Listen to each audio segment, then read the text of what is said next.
moi, je n'ai jamais parlé de coalition. Ce que j'ai dit, c'est qu'il y a deux alternatives.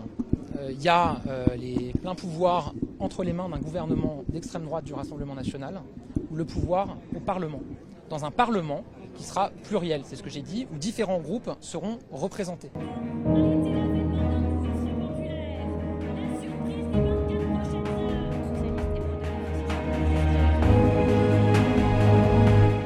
Parce qu'il faut à un moment qu'elle protège, qu'elle rassure, qu'elle puisse donner une espérance au pays, soit parce qu'il y aura la majorité, soit parce qu'il n'y aura pas encore la majorité. Donc il faut que la gauche puisse apparaître comme une des solutions et pas simplement comme un barrage. Il faudra sûrement faire des choses que personne n'a jamais fait auparavant dans ce pays, mais ce qui est sûr, c'est que ça doit se faire sur des bases politiques claires. La politique dans ce pays ne pourra pas continuer comme avant, va devoir changer, qu'il n'y aura pas de Premier ministre macroniste par exemple. Ça, le premier tour l'a tranché, mais oui, on va devoir trouver des solutions et il va falloir que certains au centre à droite nous disent comment ils souhaitent travailler dans l'autre sens.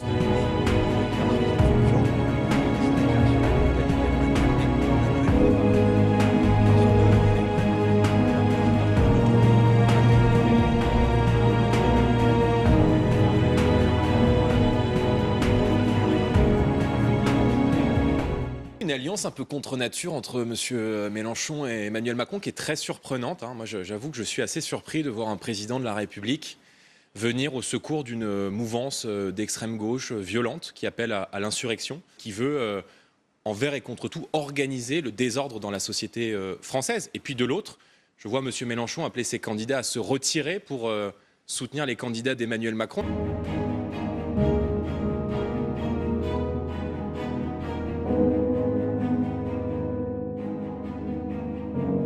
Doute sur l'avenir de sa planète, doute sur son identité.